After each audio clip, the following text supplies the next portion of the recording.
இது conquer pocket fit, ரொம்பவே பவர்ஃபுல்லான ஒரு ஹேண்ட் ஹெல்ட். எங்கேயோ பார்த்த மாதிரி இருக்கே அப்படின்னு நினச்சிங்கன்னா, கான்கர் ஆக்சுவலாக அயனியோட புது சப் பிராண்ட். அவங்களோட ஐடியா ரொம்ப சிம்பிள். அயனியோட பில்ட் குவாலிட்டி, எக்ஸ்பீரியன்ஸ் அது இன்னும் கொஞ்சம் அப்ரோச்சபிள் ப்ரைஸில் ஆஃபர் பண்ணணும்னு பார்த்துருக்காங்க.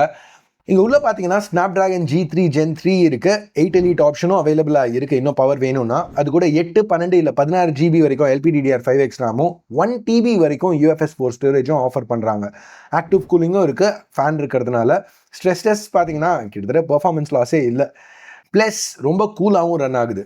இப்போ டிசைன் எனக்கு பிடிச்சிருந்துச்சு. நல்லா எர்கனாமிக்காக இருக்குது, ஈஸியாக இருக்குது பிடிக்கிறதுக்கு. ஸ்டிக்ஸ் ஃபுல் சைஸ் கிடையாது, but hall effect sensor, so டியூரபிளாக இருக்கும், ப்ரிசைஸாக இருக்கும். ட்ரிகர்ஸும் அதே தான், ட்ரிகர் லாக்ஸும் ப்ரொவைட் பண்ணுறாங்க FPS கேம்ஸ்க்கு. இப்போ display 6 inch 1080p IPS LCD 144 Hz refresh ரேட்டோட நல்ல பிரைட்டாக பஞ்சியாக இருக்குது. இந்த சைஸ் ஹேண்ட்ஹெல்ட்ஸில் இது வரைக்கும் நான் பார்த்ததுலேயே இதுதான் பெஸ்ட் பேனல்னு சொல்லலாம். இதெல்லாம் run பண்ணுறதுக்கு ஒரு 8000 mAh பேட்டரி இன்க்ளூட் பண்ணியிருக்காங்க. ஸோ இதுதான் conquer pocket fit. Power, ergonomics, நல்ல ஸ்க்ரீன் எல்லாமே ஒரு காம்பேக்ட் ஹேண்ட்ஹெல்டில் ஆஃபர் பண்ணுறாங்க. இதை பற்றி இன்னும் தெரிஞ்சுக்கணுன்னா டிஸ்கிரிப்ஷனில் லிங்க் கொடுக்குறேன்.